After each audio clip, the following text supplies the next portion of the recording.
Hello students, आज हम पढ़ेंगे राजवंशों के संस्थापक और उनके अंतिम सम्राट। तो नंद वंश के संस्थापक थे महापद्म या उग्रसेन और उस वंश के अंतिम शासक का नाम था धनानंद।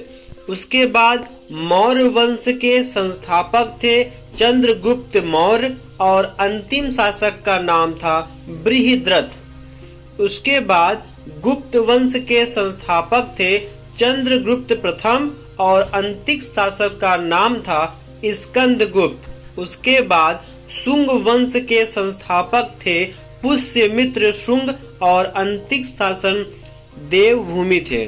उसके बाद सातवाहन वंश के संस्थापक थे सुमुख और अंतिम शासक थे यज्ञ सातकर्णी। अब चालुक्य वंश के संस्थापक थे पुलकेशिन प्रथम और अंतिम शासक थे कीर्तिवर्मन चालुक्य। चोल वंश के संस्थापक विजयालय थे और अंतिम शासक अथिराजेंद्र थे। राष्ट्रकूट वंश के संस्थापक दंती दुर्ग थे और अंतिम शासक इंद्रचतुर्थ थे। उसके बाद चोलंकी वंश के संस्थापक मूलराज प्रथम थे। गुलाम वंश के संस्थापक कुतुबुद्दीन ऐबक थे और अंतिम शासक मुइजुद्दीन कैकाबाद थे।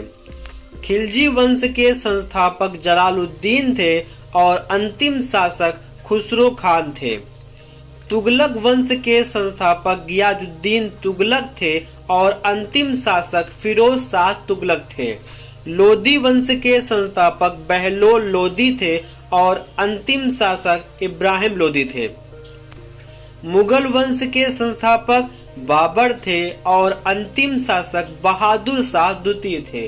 अगर आपको वीडियो पसंद आया है तो सबके साथ शेयर कर दीजिए। Thank you.